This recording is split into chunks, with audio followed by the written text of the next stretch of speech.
I am almost 3 months post-op, and since I had surgery back in March, I have been on a journey of lymphatic drain massages.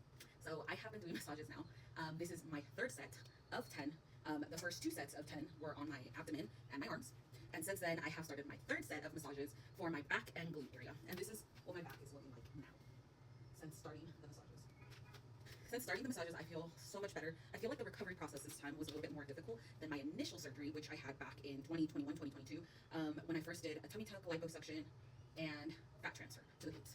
This time around, my body has not been wanting to cooperate as much, so the recovery process has been a little lengthier. Although I feel like the process is a little lengthier, I still would do it all over again. However, one thing you should keep in mind if you want to do surgery is to always have additional funds. I cannot stress that enough, because it is so important to be able to do these massages in case your body is not recovering the way it should be. I unfortunately developed fibroids, which happened all along my abdomen, along with just a lot of swelling, a lot of inflammation that just was not leaving. So having these additional massages has helped tremendously. And I'm just telling you by experience that it won't always be the case for every person. My first go around, which was my tummy tuck, liposuction, and fat transfer, I only had to get one set of 10 massages, and I was good to go. Not this time around. This time around, I had to get 2 sets of 20 massages on my abdomen and my arms, and I am now working on my third set of massages for my back.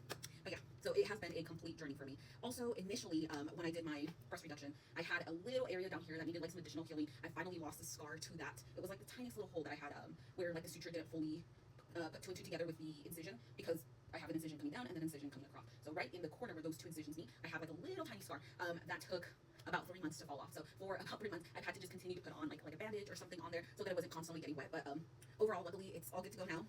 The other breast never had any issues with it. It was just this one side, and it was completely being super stubborn, and that itself was a little frustrating because obviously I had to shower on my own. However, I still had to keep tabs on this little section so that it didn't develop like an infection or any other issue. So yeah, so overall, this is my 3-month update so far. Everything has healed up quite okay. The process is a work in progress, and it will be, because you never know how your body will react.